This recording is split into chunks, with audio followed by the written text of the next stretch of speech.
Assalamualaikum warahmatullahi wabarakatuh. Alhamdulillahi rabbil alamin.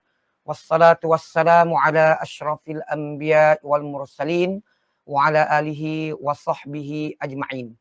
Rabbi syrah li sadri wa yassir li amri wahlul 'uqdatam min lisani yafqahu qawli. Subhanaka la ilma lana illa ma 'allamtana innaka antal alimul hakim. Amma ba'd. Qala Allah Ta'ala a'udzu billahi minasy syaithanir rajim. Bismillahirrahmanirrahim. Subhanalladzi asra bi 'abdihi lailan minal masjidil haram ilal masjidil aqsa alladzi barakna haulah linuriyahu min ayatina innahu huwas samiul basir. Sadaqallahul azim. Sedang penonton, tuan-tuan, puan-puan yang dihormati dan dikasihi sekalian, alhamdulillah.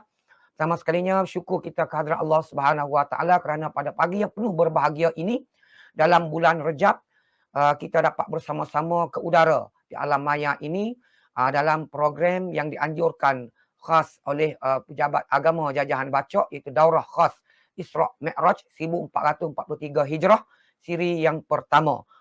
Sedang penonton tuan-tuan dan puan-puan sekalian, pada pagi yang berbahagia ini untuk siri yang pertama, pihak pejabat agama Jajahan Bacok dengan sukacita menjemput dan mempersilakan Yang Berhormat Senator Dr. Hajah Wan Martina binti Wan Yusof, Ahli Dewan Negara, yang turut berkesempatan dan berkelapangan untuk bersama-sama berkongsi poin ataupun isi-isi kandungan berhubung dengan Isra' dan Mi'raj yang akan disampaikan pada pagi yang berbahagia ini. Jadi, apa khabar Doktor? Nampak ceria pagi ni. Dan saya bagi pihak Pejabat Agama Jajahan Bacok lah mengucapkan ribuan terima kasih sangat-sangat pada Yang Berhormat Senator Doktor kerana berkesudian dan kesempatan berkelapangan pada pagi ini untuk bersama-sama ke udara pada pagi ini. Sebagaimana yang saya maklumkan bahawa Yang Berhormat Doktor sangat sibuk lepas pada live ni sekejap ni. Bunga nak pergi ke Kuala Lumpur. Apa khabar Doktor? Baik, alhamdulillah. Terima kasih. Terima kasihlah kerana sudi menerima kita panggil undangan daripada Pejabat Agama Jajahan Bacok untuk ke udara pagi ini. Tidak kerana lain, Doktor, kerana untuk rakyat negeri Kelantan dan seluruh rakyat Malaysia seluruhnya kita buat. Tidak ada lain dan tidak bukan. Kerana itulah Doktor. Jadi sebagaimana tuan-tuan dan puan-puan yang dihormati dan dikasihi sekalian, Yang Berhormat Senator Dr. Hajah Wan Martina binti Wan Yusof ni orang yang tidak asing lagi bagi negeri Kelantan dan juga aktivis kemasyarakatan sehingga sampai ke Ulu Kelantan sana. Orang asli bawah NGO MKD ataupun misi kembara dakwah. Dan mungkin saya tak kena cerita panjang lah. Mungkin doktor lepas pada ni doktor akan cerita aktiviti kemasyarakatan yang beliau buat. Sudah bukan kata tahun ni saja, bertahun-tahun dah. Itu dia. Saya rasa ngelah saya jumpa bersemukanya ialah misi bantuan banjir doktor. Di perlembahan Kuala Lumpur sana. Kalau ada debu gitu saya rasa jumpa di sana sama-sama menyumbang untuk bantuan banjir, misi bantuan banjir ataupun Kelantan Balas Budi di Lembah Kelang. Jadi tuan-tuan dan puan-puan sekalian, saya rasa masa kita pun agak lewat dah. Pukul 10 suku, doktor pun bersiap sedia daripada awal lagi untuk menyampaikan ceramah pada kita pada pagi ini. Tajuk kita yang akan dibawa kepada kita pada pagi yang berbahagia ini oleh Yang Berhormat Senator Doktor kita pada hari ini ialah Isra' dan Mi'raj, kaitan dia dengan sains kesihatan. Memandangkan Dr. Wan Martina ni selain dia daripada ahli Dewan Negara, beliau juga adalah seorang selain pada aktivis, dan beliau juga seorang doktor perubatan. Dan mungkin di sana banyak perkara yang akan diceritakan, didedahkan kepada kita kaitan antara Isra' dan Mi'raj dengan ilmu sains perubatan. Saya dengan segala hormatnya menjemput dan mempersilakan Yang Berhormat Senator Doktor untuk menyampaikan ceramah kepada kita semua pada pagi yang berbahagia ini. Silakan Doktor. Assalamualaikum warahmatullahi wabarakatuh. Pertama-tamanya saya nak ucapkan terima kasihlah kepada Al-Fadhil Ustaz Suratemi selaku Pegawai Agama Jajahan bagi Jajahan Bacok lah yang telah menjemput saya untuk bersama-sama berkongsi sedikit ilmu lah. Saya bukan ustazah, tapi berkongsi sedikit ilmu berkaitan dengan kesihatan dan juga kaitannya dengan Isra' dan Mi'raj.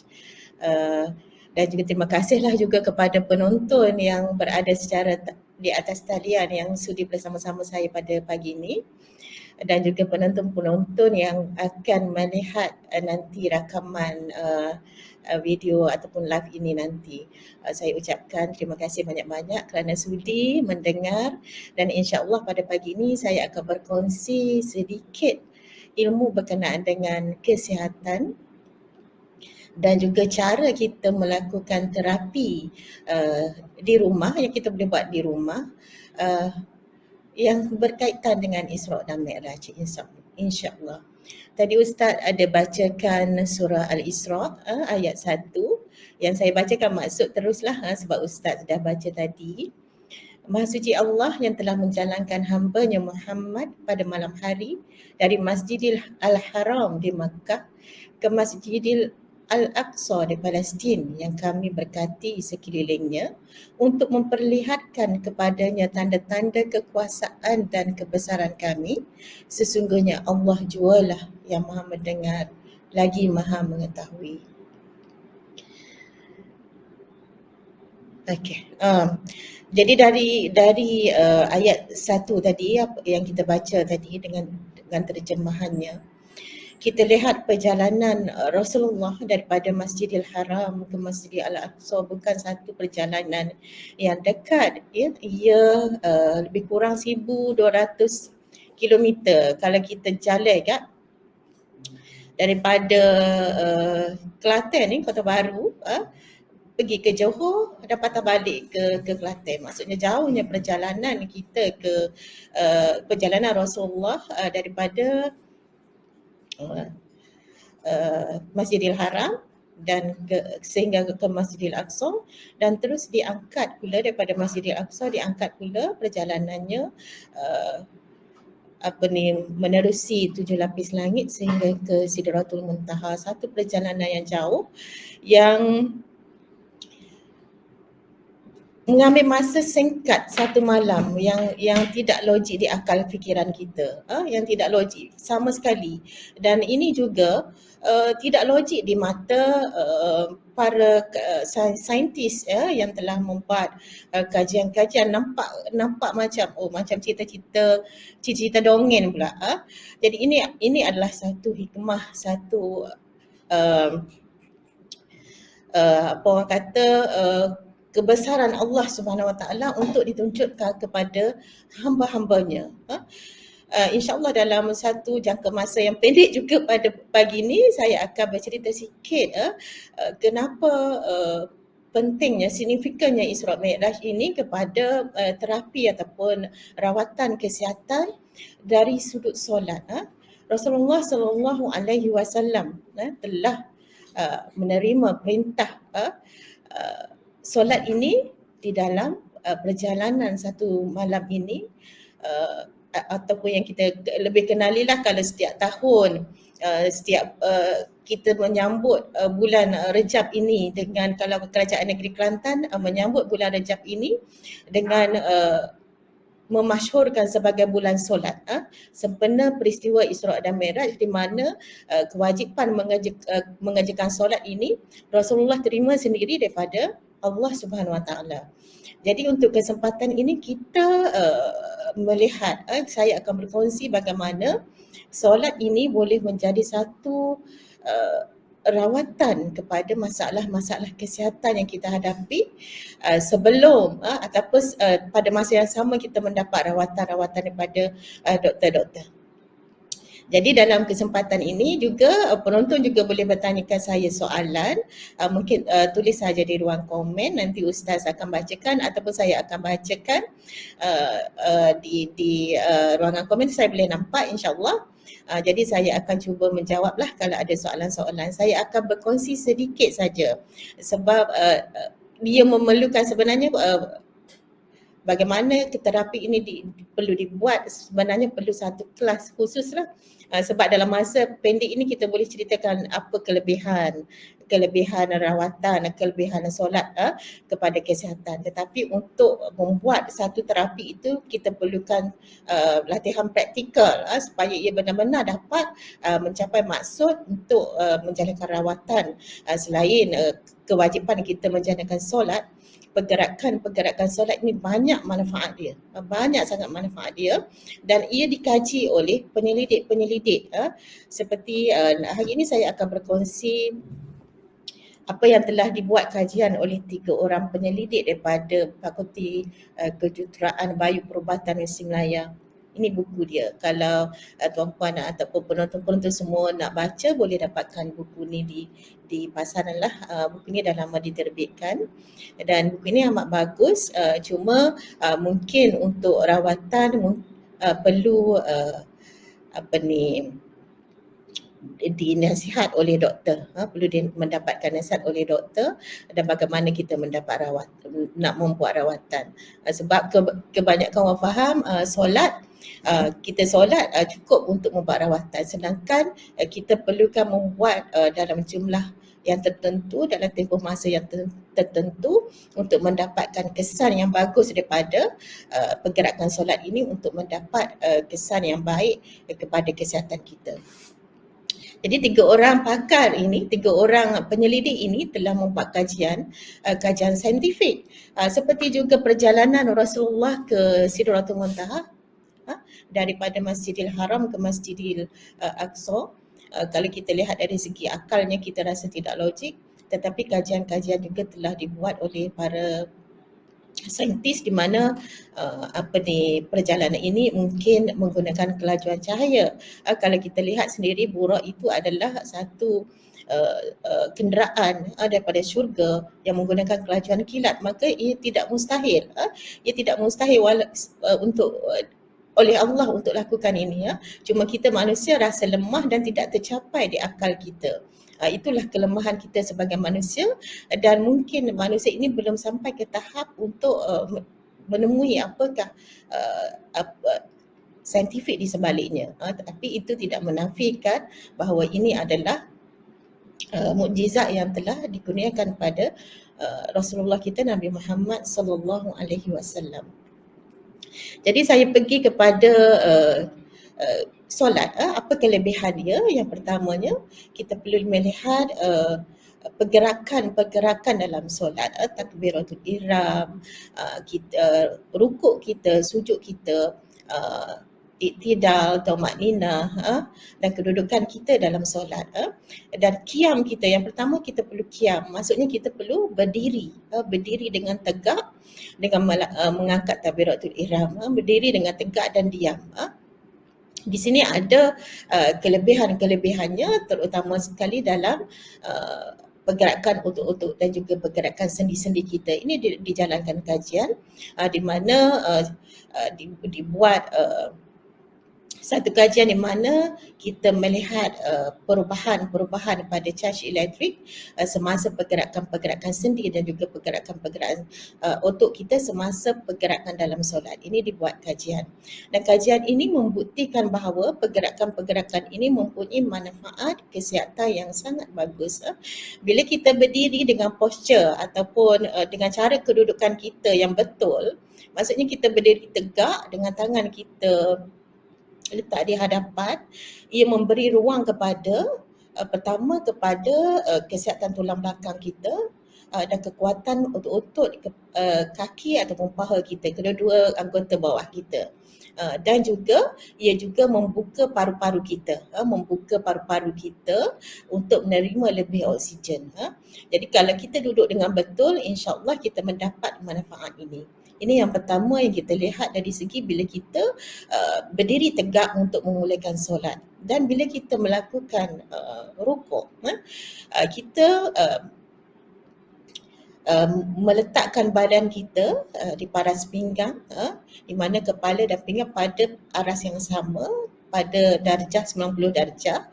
Maksudnya susah nak terang kalau dengan perkataan, tapi kalau dengan perbuatannya kita dah faham bagaimana posisi rukuk. Maksudnya kita perlu berada pada tahap 90 darjah lah, maksudnya kita kena tegak dan sama. Kalau kita letak gelas di atas belakang kita tu, maksudnya gelas airnya tidak tumpah. Itulah kedudukan yang betul, posture badan kita yang betul semasa kita rukuk.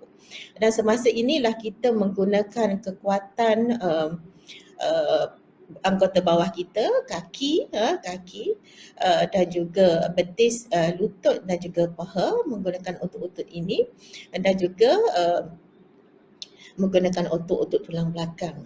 Dan ia amat penting untuk orang-orang yang mengalami sakit belakang. Ramai orang kata sakit belakang tak boleh nak semaya molek. Tak boleh nak tegak molek. Tetapi inilah cara kita merawat kalau untuk peringkat permulaan. Kalau dah teruk sangat sakit, ada cara-cara lain yang perlu dibuat, tetapi kita perlu berusaha untuk melakukan solat dengan cara sesempurna mungkin. Jadi untuk orang yang mengalami sakit belakang, selalunya dia ada ketegangan di bahagian otot-otot di bahagian belakang ataupun bahagian pinggul, di bahagian paha dan bahagian tulang belakang. Inilah otot-otot mengalami ketegangan, dan pergerakan solat ini akan membuatkan otot kita meregang ataupun stretching yang bagus, dan selepas itu ada relaksasi ataupun otot-otot kita menjadi relax, menjadi berkeadaan dengan rehat. Jadi semasa kita rukuk ini, kita perlu buat dengan sempurna. Bukan kata kita rukuk tu seperti rukuk, ada juga orang semaya tak ada berapa saat dia rukuk, tak ada tumaninah kata, dan terus iktidal. Ini adalah satu cara yang salah lah dari segi hukumnya pun kita tidak sah kalau tiada tumaninah. Dari segi kesan perbuatannya kita juga tidak dapat kesan. Jadi kita perlu rukuk dengan betul-betul sesempurna mungkin dengan membaca tasbih sekurangnya 3 kali. Masuk berapa saat tu kita perlu kira dengan yang betul. Dan untuk mencapai rawatan, kita perlu sekurang-kurangnya melakukan aktiviti rukuk ini sekurang-kurangnya 30 minit selama 5 hari. Maksudnya dalam 1 minggu tu kita buat rawatan ini lebih kurang 30 minit untuk kita berada dalam posisi ini, untuk kita mendapatkan kesan kesihatan yang baik. Maksudnya kalau kita nak solat, berapa rakaat solat tu? Kita kena kira lah berapa rakaat solat yang kita perlu buat, dan mengikut kajiannya kita perlu melakukan solat paling kurang 8 rakaat dengan tumaninah yang betul, dengan masa yang betul, untuk kita mendapatkan kesan rawatan untuk sakit pinggang. Jadi kepada pendengar ataupun penonton di luar sana, kalau nak melakukan solat betul-betul. Jangan solat kata apa dia takut Kelantan panggil, cepat sangat dia cakurnya. Siapa kata tak ada badan kita tak ada nak melakukan tak ada dapat kesan kesihatannya. Jadi kita perlu melakukan dengan yang betul, masa yang betul, dan tempoh yang betul, dan perlu dilakukan berulang-ulang. Ini untuk sakit belakang. Jadi kepada penonton yang ada masalah sakit belakang, perlulah buat rawatan ini dengan melakukan solat yang 5 waktu yang diwajibkan, dan juga tambahlah dengan solat sunat untuk kita dapat tempoh dan dapat cukup senaman ke atas otot-otot tulang belakang kita supaya kita dapat melegakan tulang belakang kita. Dan ini dikaji, bukan setakat cakap-cakap kosong. Ia dikaji, di mana dikaji secara saintifik, dan ia mempunyai kesan yang betul, kesan yang baik kepada otot-otot tulang belakang kita, dan ia boleh menyebabkan ataupun boleh meringankan masalah sakit belakang kita. Jadi kepada penonton di sana, bolehlah buat exercise ataupun senaman ini supaya kita dapat melegakan sakit-sakit ataupun lenguh-lenguh otot kita di bahagian belakang. Ada orang kata kalau penat sangat, sakit sangat tak boleh solat. Jadi kita kena tukar. Kita solat ini bukan Allah perlu solat kita, tetapi kita yang perlukan Allah dan kita perlukan solat. Kita yang perlukan solat ini. Allah kalau kita tak solat jadi gapo dia? Kita kalau kita tak solat, selain daripada hukumnya kita mendapat dosa, kita juga tidak mendapat manfaat lain. Jadi kita yang perlu solat. Jadi solat ini selain kita mendapat niat kita kerana Allah Subhanahu Wa Taala, kita juga mendapat kesan kesihatan yang baik. Jadi untuk kalau kita sakit sikit-sikit, jangan kita bagi alasan sakit tak boleh semaya, sakit sangat belakang tak boleh nak semaya lama-lama. Sebaliknya kita kena kata kita sakit belakang, kita perlu solat lama-lama. Kita menganggap pengabdian kita pada Allah Subhanahu Wa Taala adalah satu rawatan untuk diri kita dan kita mendapat dua pahala, mendapat pahala solat kita dan juga mendapat pahala menjaga kesihatan kita. Dan kita dari segi fizikalnya lebih sihat. Itu dari segi sakit belakang, Dan saya pergi pula sebab dah masa setengah jam, saya pergi pula saya sentuh sikit-sikit. Yang keduanya kalau kita mempunyai masalah sakit jantung, juga dikaji secara saintifik. Kalau dulu dianggap bahawa denyutan jantung kita, masa kita berbaring adalah masa yang paling rehat, maksudnya denyutan jantung kita akan perlahan semasa kita tidur. Itu anggapan dulu sebelum dibuat kajian. Tetapi setelah dibuat kajian, rupanya denyutan jantung kita ni lebih rehat, lebih perlahan apabila kita sujud. Bila kita sujud, maksudnya bila kita mencecahkan dahi kita ke lantai ataupun tempat sujud kita, di situlah jantung kita rehat dengan lebih banyak, bukan semasa tidur. Jantung kita lebih rehat semasa sujud. Jadi orang-orang yang mempunyai risiko ataupun orang-orang yang mempunyai masalah jantung banyak-banyakkan bersujud, banyak-banyakkan bersujud kerana mengikut kajiannya jantung kita akan lebih rehat dan pengaliran darah kita ke jantung juga akan lebih banyak. Selain kita dapat dengan membuat pergerakan solat yang lain seperti membuka tulang dada, memberi ruang kepada oksigen masuk lebih banyak, kita juga bila sujud menyebabkan pengaliran darah kita kepada saluran-saluran darah yang lebih kecil lebih banyak dan juga ia mengurangkan penyempitan saluran darah kepada saluran darah ke jantung dan saluran darah yang lain. Jadi ini satu penemuan yang orang kata penemuan yang begitu baik untuk kita sebagai orang Islam. Maksudnya solat yang kita lakukan setiap hari ini adalah untuk diri kita sendiri. Untuk diri kita sendiri, untuk kebaikan kita sendiri.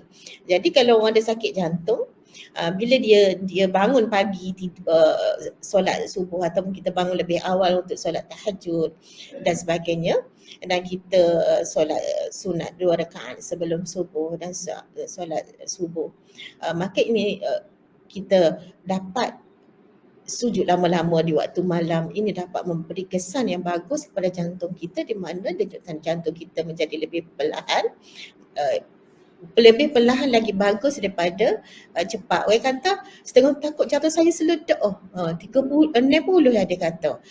Itulah denyutan jantung yang paling bagus. Bila denyutan jantung kita makin perlahan, ia lagi bagus untuk kesihatan diri kita. Kita tak nak jantung kita berdenyut terlalu cepat. Kita nak dia perlahan. Jadi pergerakan sujud ini menambahkan pengaliran darah ke saluran-saluran darah sempit dan mencegah mengurangkan kejadian penyempitan ataupun atherosclerosis bahasa medikalnya kepada urat-urat ataupun salur darah ke jantung. Dia menambahkan pengaliran darah dan mengurangkan kadar denyutan jantung. Itu seberingkas. Sebab saya nak masuk ke bab lain pula. Jadi orang yang ada masalah jantung atau yang mempunyai risiko. Siapa yang mempunyai risiko? Orang yang ada kencing manis, orang yang kolesterolnya tinggi, orang yang berpenyakit darah tinggi, orang yang obesiti, orang yang mengamalkan cara hidup yang tidak sihat? Apakah orang yang mengamal tidak cara hidup yang tidak sihat ni? Selalunya dia suka makan gula yang berlebihan, yang merokok, yang kurang makan sayur, yang kurang bersenaman. Inilah adalah orang-orang yang berisiko tinggi untuk mendapat serangan jantung. Jadi mereka lah yang perlu membuat amalan-amalan untuk menambahkan kesihatan jantung kita dengan banyak bersujud, terutamanya di sepertiga malam yang akhir, terutamanya di bulan Rejab inilah bulan yang istimewa, bulan yang perlu banyak kita beristighfar. Jadi kita perbanyakkan sujud kita di bulan yang mulia ini. Okey, seterusnya kita pergi kepada kesan ke atas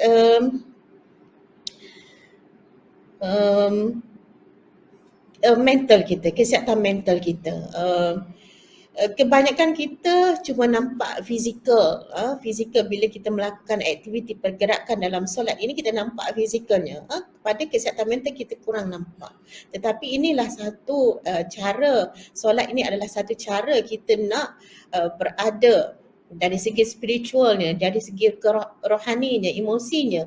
Solat adalah satu cara yang terbaik untuk kita menenangkan fikiran kita. Ini dikaji oleh pakar-pakar, oleh penyelidik, di mana setiap kali kajian yang dibuatnya, diletakkan EEG ni, kita letakkan wayar-wayar kat sini, kat kepala ini, dan dikaji setiap pergerakan solat kita, dan kita berada dalam keadaan paling relax adalah semasa kita rukuk ataupun selepas kita sujud, di mana kita bangkit.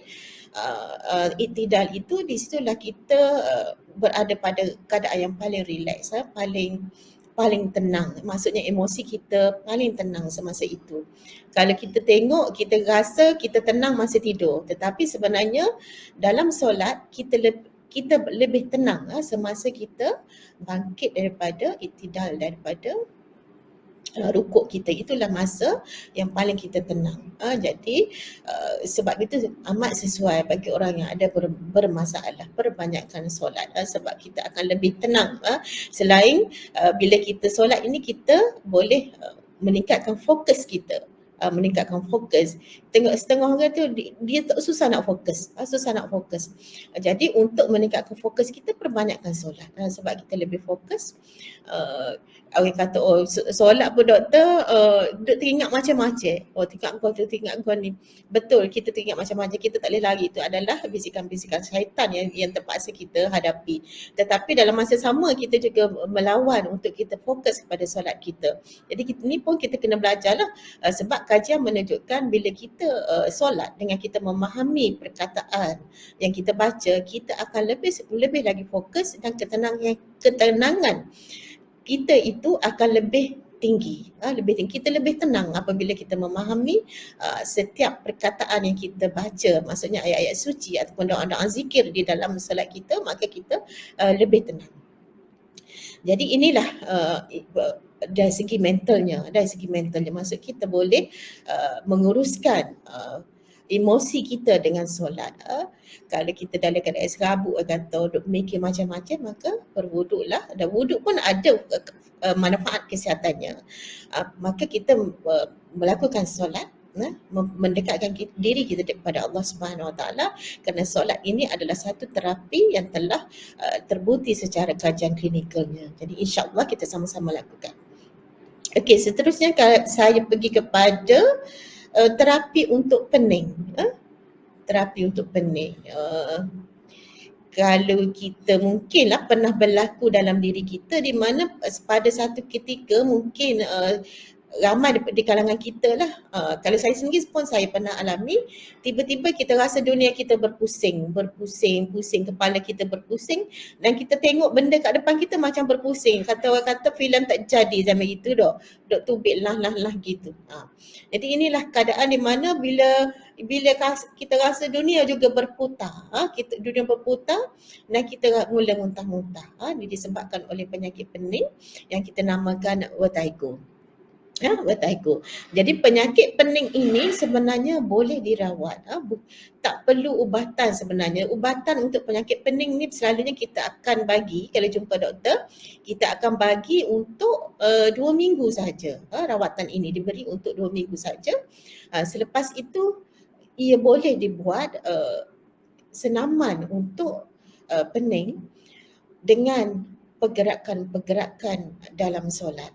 Terutama sebab pening ini dia melibatkan anggota ataupun badan kita yang berada di dalam telinga kita. Yang berada di sini, ke sistem keseimbangan badan kita.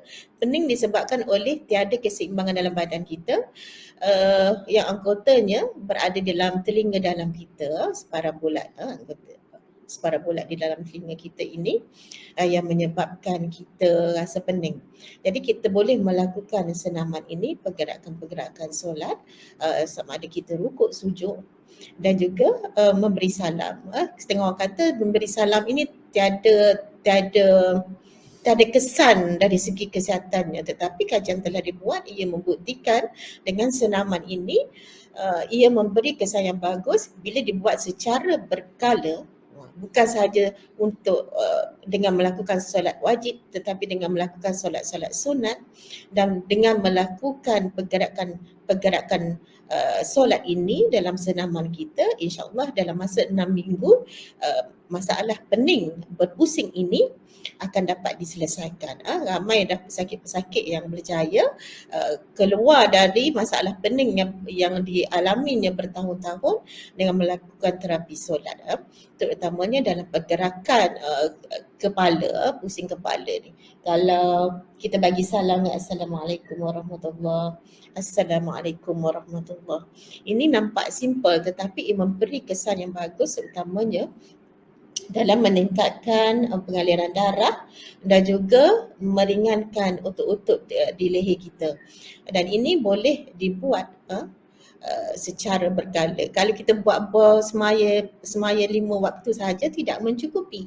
Ia perlu diikuti dengan solat-solat sunat dan juga pergerakan-pergerakan ini boleh dibuat di luar solat kita, tapi menggunakan pergerakan-pergerakan dalam solat. Maksudnya kita perlu buatlah macam ni. Dan pergerakan lain jugalah. Ini perlukan khusus yang asing lah, mungkin pejabat agama jajahan boleh buat nanti senaman khusus untuk penyakit pening. Kita akan membawa ke pakar, kita boleh jemput pakar. Kalau di Malaysia ini Dr. Zurai daripada HUSM yang memperkenalkan senaman BAL-X yang diperkenalkan di seluruh dunia lah, dan ia mendapat pingat emas ni untuk exercise solat ini, terapi solat untuk penyakit pening. Dan jadi mungkin kita boleh bawakan kemudian sebab kita tidak boleh membuatnya secara online, tapi boleh dibuat secara bersemuka sebab kita perlu adakan sesi praktikal untuk merawat penyakit pening menggunakan kaedah terapi solat. Okey, yang seterusnya ini orang lelaki mungkin suka lah. Orang lelaki mungkin suka kejadian mati pucuk, ataupun kalau bahasa medikalnya kita panggil erectile dysfunction ataupun disfungsi erektil, di mana yang berlaku pada orang lelaki di mana ia mengalami masalah mati pucuk pada peringkat awal. Ia boleh dirawat dengan cara terapi solat, dengan cara solat, menggunakan pergerakan-pergerakan solat dengan meletakkan cara yang betul, dengan qiyam yang betul, rukuk yang betul, sujud yang betul, kedudukan antara dua sujud yang betul dan kedudukan tahiyat akhir yang betul boleh membetulkan otot-otot kita di bahagian pelvis. Sama juga bagi wanita. Bagi wanita yang mengalami kelemahan, terutamanya kelemahan pada rahim, terutama bagi wanita-wanita yang bersalin anak ramai, yang bermasalah ketika bersalin, yang mempunyai yang menyebabkan rahimnya turun, maka kedudukan yang betul semasa solat ini juga boleh menguatkan otot-otot di rongga pelvis, otot-otot pelvis yang boleh memberi kesan rawatan kepada rahim kita. Jadi perlu dibuat dengan betul, perlu dibuat betul. Kalau kita semaya dengan cara orang kata semaya ambil syarat ambil syarat wajib, maka tidak akan dapat nampaklah kesan ini. Tapi bila kita lakukan dengan cara yang betul, dengan kedudukan yang betul, maka kita akan dapat kesan-kesan rawatan ini. Jadi pada wanita di luar sana yang nak yang ada masalah ini, mungkin simptom awalnya kalau kita dah teruk sangat sampai rahim dah terkeluar, jatuh kan, orang kata susah dah nak rawat. Jadi kita rawat di peringkat awal. Kalau kita sudah ada masalah, mungkin peringkat awal mungkin kita kencing tak lawas ke, mungkin dah boleh melakukan lebih solat, dan cuba perhatikan pergerakan solat kita, dan cuba perhatikan kedudukan solat kita, adakah kita betul-betul mengikut apa yang disunnahkan. Okey, untuk rawatan orang lelaki ni, orang lelaki mungkin suka dengar lah. Orang lelaki yang mungkin masalah awal, masalah mati pucuk ataupun erectile dysfunction, yang mempunyai masalah sebab kebanyakan orang lelaki bila berusia 40 hingga 45 tahun, 40% mengikut kajiannya sudah mengalami tanda-tanda erectile dysfunction ini. Jadi jangan rasa umur dah lagi 40-45 tahun, tapi kebanyakannya sudah ada. 40% ini terlalu tinggi bagi orang lelaki. Jadi ia boleh mula merawat diri dengan menjaga solat, dengan melakukan pergerakan solat, tetapi ia ada syaratnya. Bukan bermaksud kita solat 5 waktu dan solat sunat yang biasa-biasa yang kita buat, ia perlu dibuat secara lebih agresif lagi. Maksudnya mengikut kajian, kita perlu melakukan solat sunat sekurangnya 12 rakaat untuk 3 kali seminggu. Ini yang paling kurang untuk kita mendapat kesan positif ke atas kemampuan kita sebagai seorang lelaki. Jadi sekurangnya 12 rakaat solat sunat,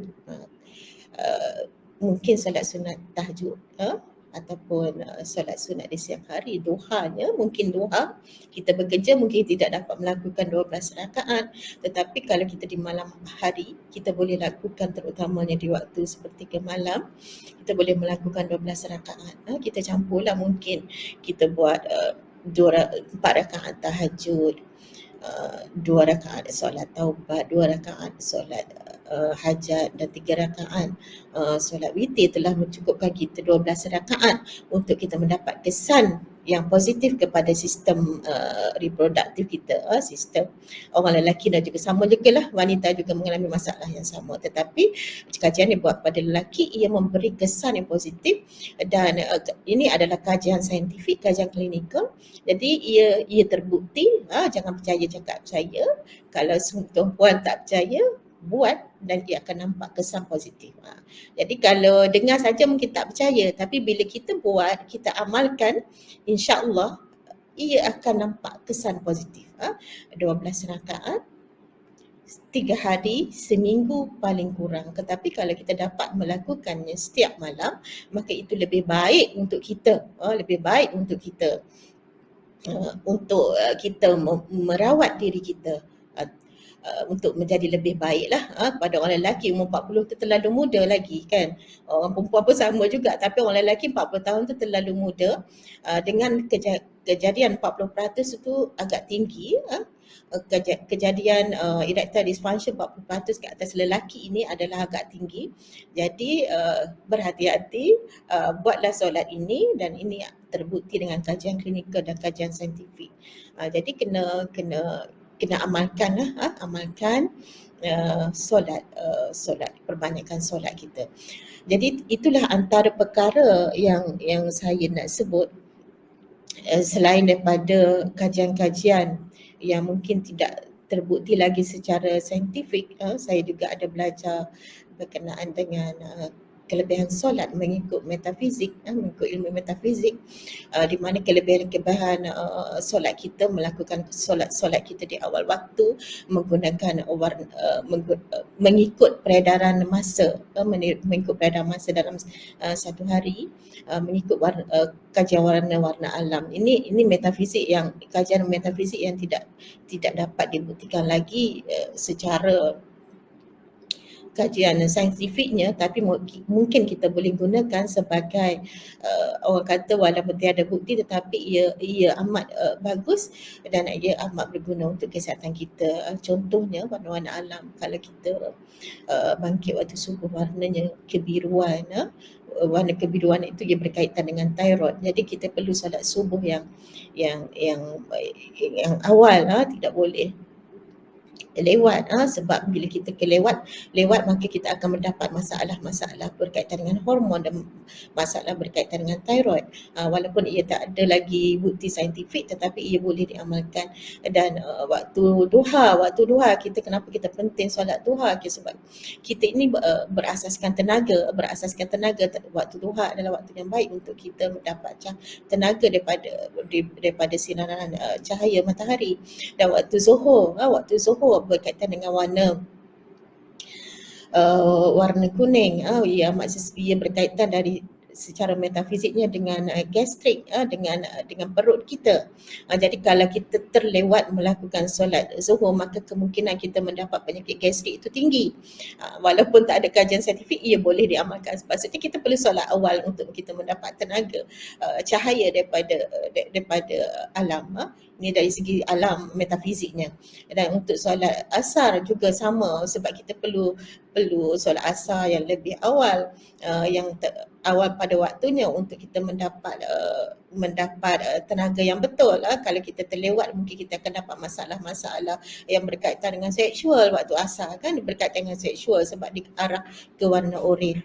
Dan warna jingga di waktu maghrib ini adalah waktu di mana ramainya syaitan keluar.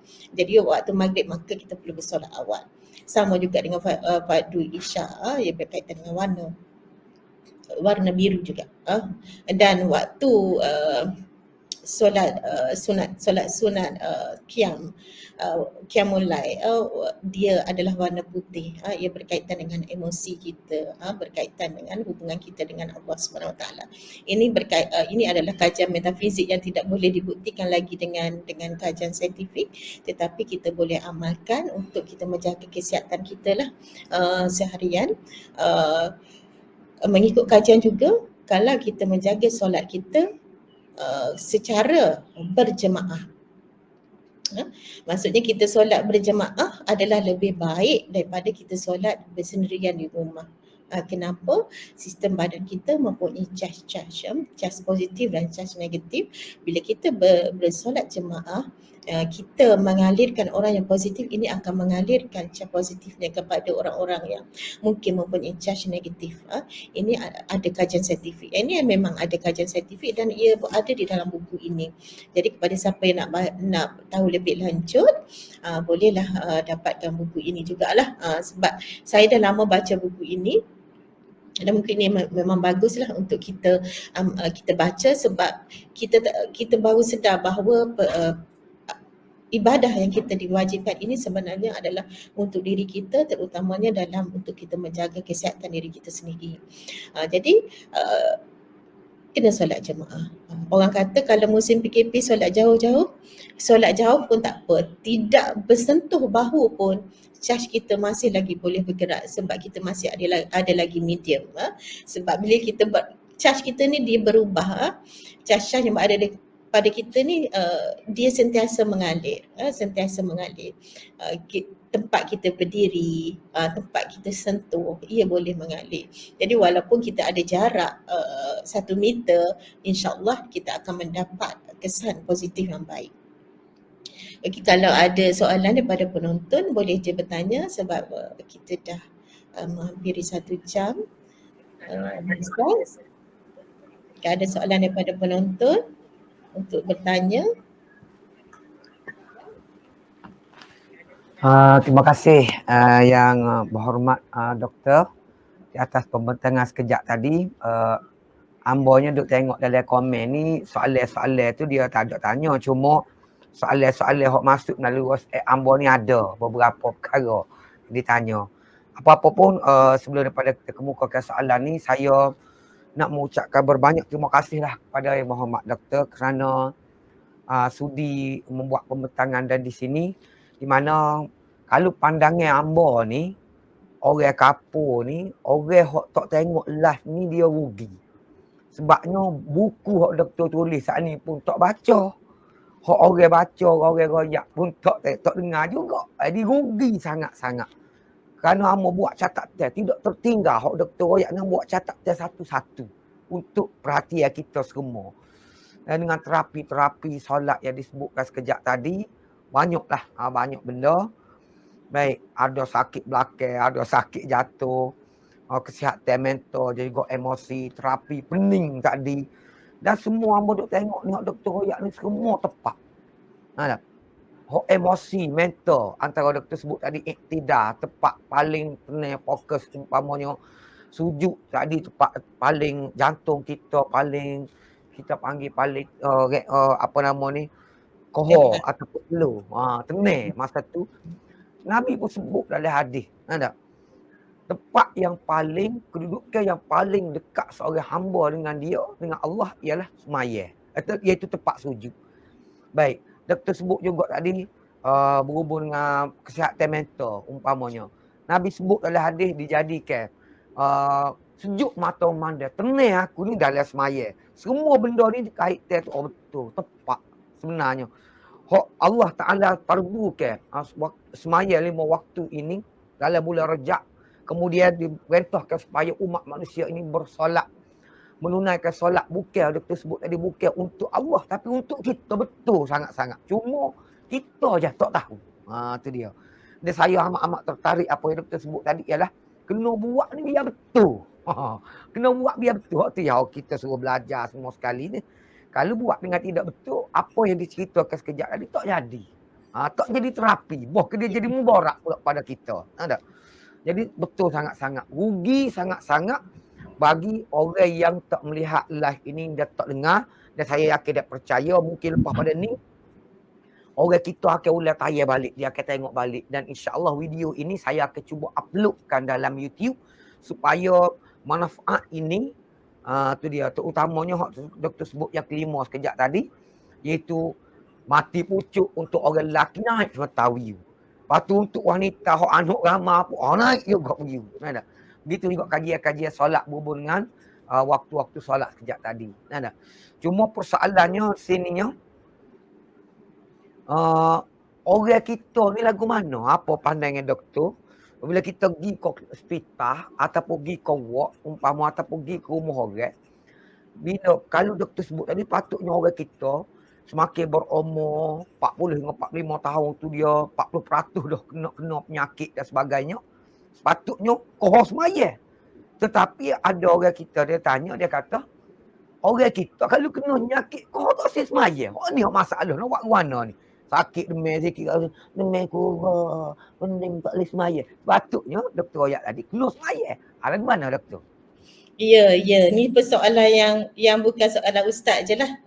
Ustaz, soalan ni semua dipersoalkan kenapa bila kita sakit, kita mencari alasan untuk tidak solat. Kita sebut, tak apalah kita demam. Kalau kita pergi hospital, seperti ustaz kata, kalau kita pergi hospital, kebanyakan orang sakit tu, dia tidak solat.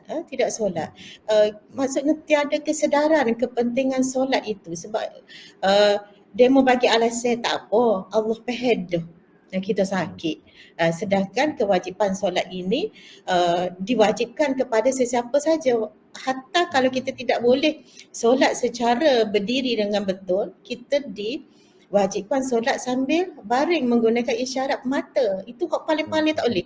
Hak tak boleh lagi mungkin kita di ICU masuk wayar kok tekak, masuk wayar kok hidung tak boleh nak gerak, tak boleh nak buat isyarat, maka dengan hati kita solat.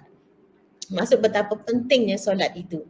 Jadi mungkin lepas ini usaha-usaha kita kena tukar pula ustaz. Kena tukar pula kalau kita pergi ziarah orang, kita tak boleh dah tanya boleh makan dah ke. makan dah kau hari ni, kena tukar, semaya dah kau, kena tanya. Semaya dah kau, boleh kau semaya. Nak semaya lagu, buat lagu mana semaya. Mungkin soalan-soalan ini kita boleh tanya untuk kita menimbulkan kesedaran. Sebab ramai lagi tidak sedar. Saya sendiri pun kalau di klinik tu saya tanya semaya lagu mana kalau sakit lutut. Saya semaya duduk doktor. Maksudnya dia solat. Tapi ada juga jawab gini ustaz. Saya bila saya tanya semaya lagu mana? Tak semaya doktor, moga kita sakit juga. Tuhan tahu kita sakit. Maksudnya tiada kefahaman di situ. Maksudnya menjadi tanggungjawab banyak lagi kerja kita.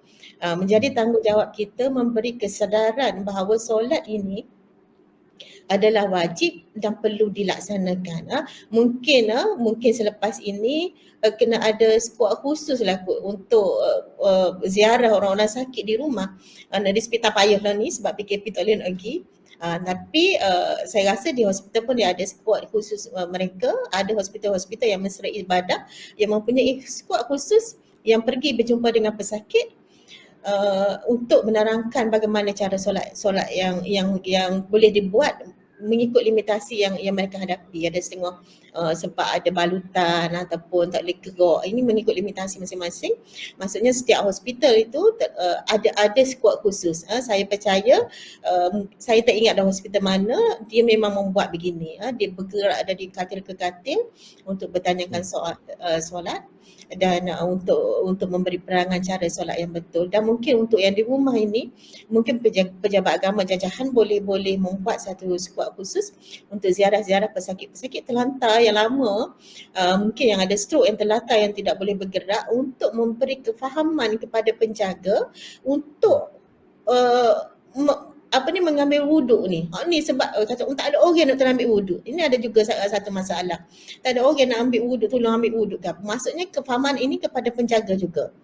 Kepada penjaga dan kepada pesakit untuk dia bersolat dengan cara bagaimana mengikut limitasi yang ada pada diri dia. Mungkin selepas ini pihak pejabat agama jajahan boleh membuat kursus kepada penjaga dan juga kepada menubuhkan skuad khusus lah untuk solat ini, insyaAllah. Itu saya jawapan saya. Terima kasih doktor. Allah, makna daripada awal lagi dia tiada kesedaran ni. Tidak jadi tak semaya tu. Ni ada penonton ataupun viewer kita ditanya ni, Nur Syahmi ni. Salam, sebelum Isra' Rasulullah SAW dibelah dada untuk dicuci hatinya. Apakah kaitannya dengan kesihatan manusia dari sudut jasmani dan juga rohani? Lagu mana respon doktor? Okay. Ada orang tanya. Ini masalah besar ni, masalah besar. Kalau Rasulullah sebelum diangkat, sebelum diperjalankan daripada Masjidil Haram ke Masjidil Aqsa, di Masjidil Haram itu telah Jibril datang berjumpa dan telah menyucikan hatinya dengan air Zam-Zam dan seterusnya digerakkan, diperjalankan. Maksudnya bukan Rasulullah gerak sendiri, diperjalankan kepada Masjidil Aqsa. Mana dicuci hati dulu. Cuci hati. Maksudnya dalam setiap apa saya mengambil ini sebagai hikmah, dalam setiap apa pun kita, hati mesti suci dulu. Hati mesti suci dulu. Kalau hati suci, dia akan terlampir keluar kepada fizikal. Terutama bagi kita, kalau kita lihat statistik penyakit-penyakit stres, terutamanya dalam tempoh PKP ini yang meningkat. Meningkat bukan sahaja kepada pegawai-pegawai kerajaan atau kepada pekerja-pekerja yang kehilangan pekerjaan, atau ia juga berlaku pada suri-suri rumah, kepada pelajar-pelajar. Maksud kes stres ini meningkat. Di mana ia puncanya di hati. Puncanya di hati. Jadi bila kita sucikan hati kita, maksudnya bila hati kita suci, kita boleh menangani masalah rohani. Dan masalah tekanan ini bukan saja ia menyebabkan penyakit mental, tetapi ia membawa ke penyakit-penyakit fizikal yang lain. Bila stres, kita akan dapat penyakit-penyakit kronik seperti darah tinggi, kencing manis, sakit jantung, stroke, kanser, penyakit gastrik, penyakit-penyakit fizikal yang teruk. Kita nampak stres ini tidak memainkan peranan, mungkin kita tidak sedar, tetapi sebenarnya kebanyakan penyakit fizikal adalah berpunca daripada penyakit emosi. Jadi penting kita menyucikan hati kita. Bagaimana kita nak menyucikan hati kita, maka perlu ada Satu teknik satu teknik bagaimana kita nak menenangkan fikiran kita, menenangkan emosi kita. Ini kena kelas lain pula ustaz. Tak boleh kita dalam ni lebih pada subjek. Yalah, Jadi yalah, yalah. kita perlu menangani masalah emosi kita dengan menyucikan hati kita. InsyaAllah bila hati kita suci, maka kita dapat mencegah penyakit-penyakit fizikal dan juga penyakit mental yang lain. InsyaAllah itu saja jawapannya, Ustaz. Oh, betul. Ambo cukup betul. Bukan nak buat penambahan tak. Hak Dr. Royak tu tepat sangat-sangat. Sebab ada ulama sebut la rahata li hasudin. Tak ada waktu rehat. Nah, bagi orang yang penyakit hasad deki. Hak tu yang jadi kohor.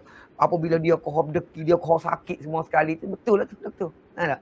Ni ada orang kita minta ni. Abekar kita. Lagu mana pula nak ajak orang ramai solat berjemaah. Royak macam-macam dah kelebihannya. Tapi tak ira juga orang kita ni. Tak? Tu soalan dia tu. Payah soalan dia nak jawab ni. Kena bagi pejabat agama jahat-jahat dalam membuat kempen-kempen kesedaran. Sebab orang tak sedar sebenarnya kepentingan solat berjemaah. Mungkin dia orang tak nampak.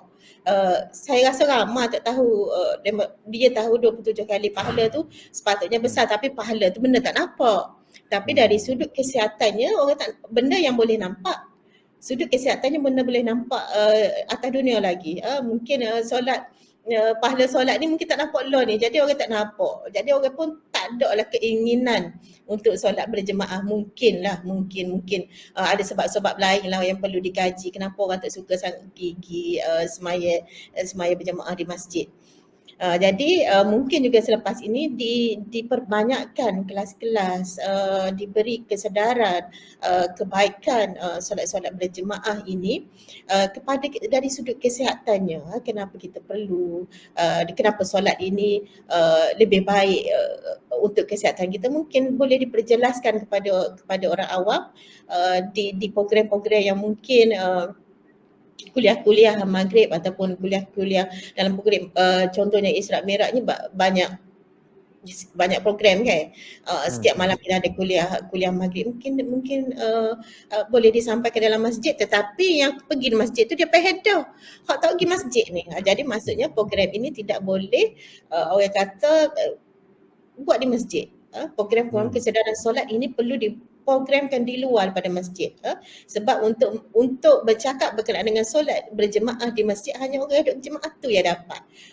Bila kita buat program itu outreach, maksudnya kita perlu capai program ini kepada orang-orang yang tidak pergi masjid lah, tidak pergi jemaah. Jadi program tu mungkin boleh buat di program-program di tempat-tempat awam ke macam mana, ataupun ziarah khusus ke. Mungkin ada, lepas ni sibuk pula pejabat agama jajahan kena buat ziarah untuk mengajak orang solat berjemaah, atau mungkin adakan flyers ataupun mengadakan kempen secara online.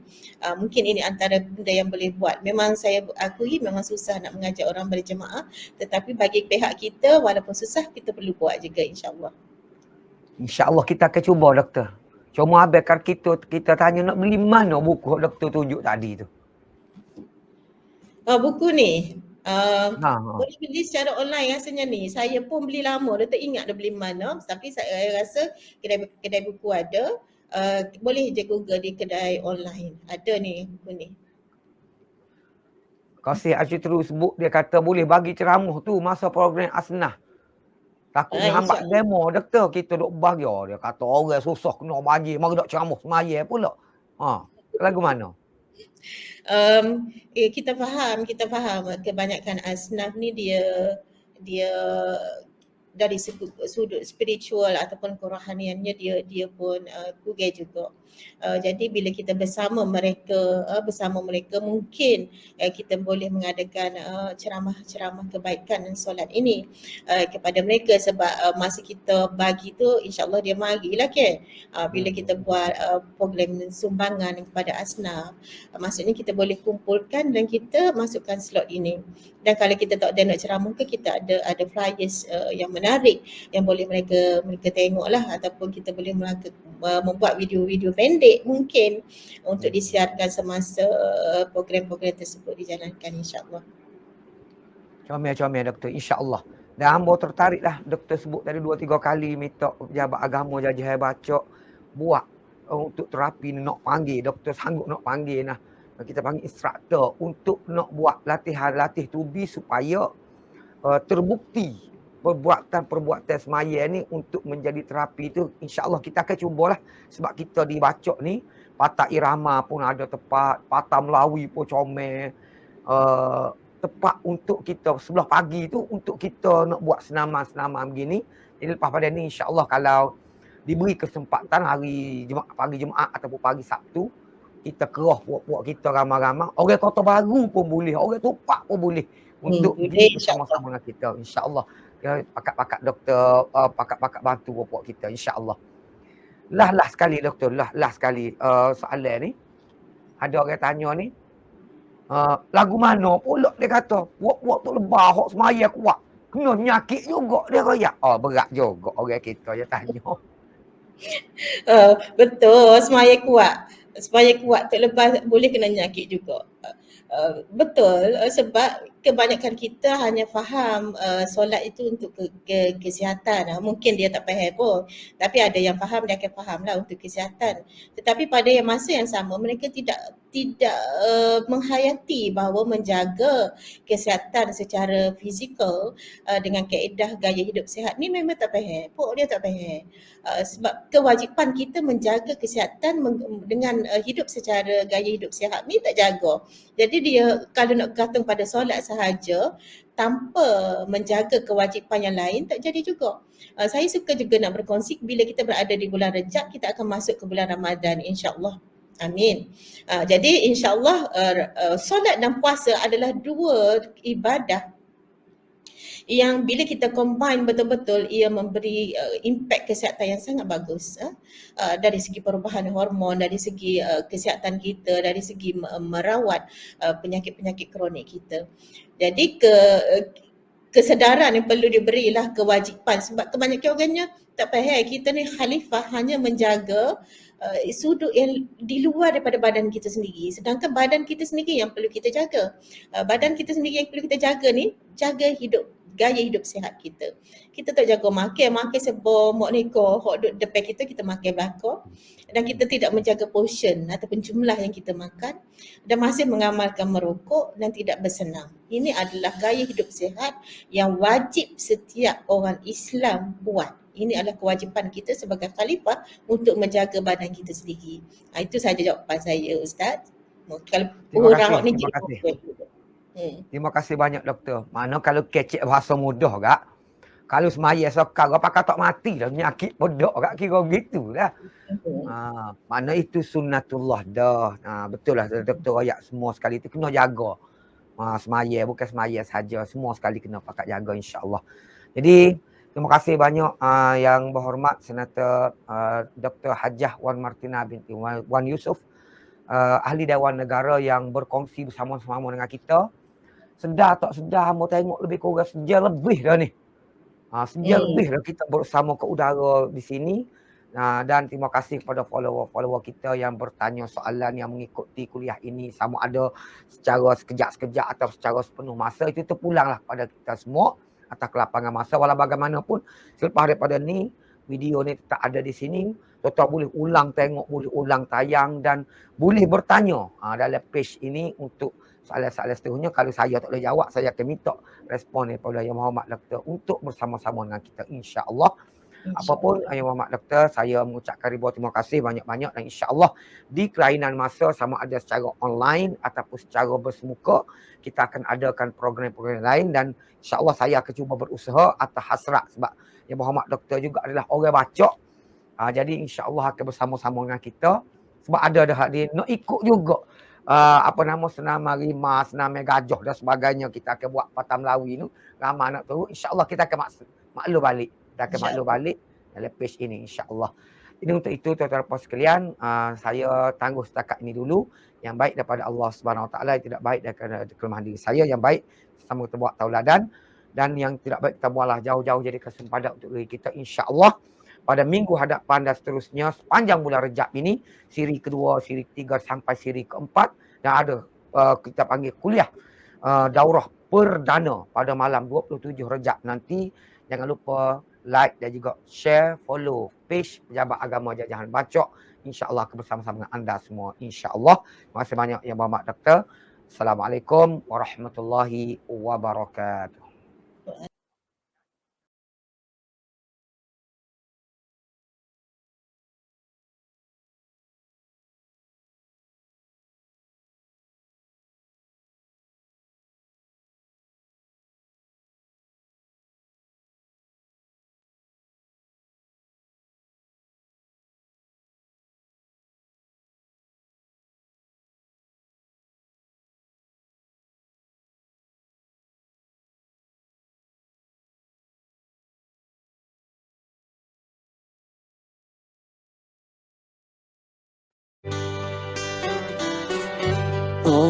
Allahumma barik lana fi Rajab wa Sya'bana wa ballighna Ramadana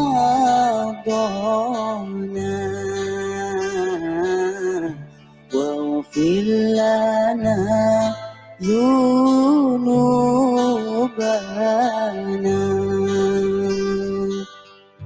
اللهم بارك لنا في رجب وشعبان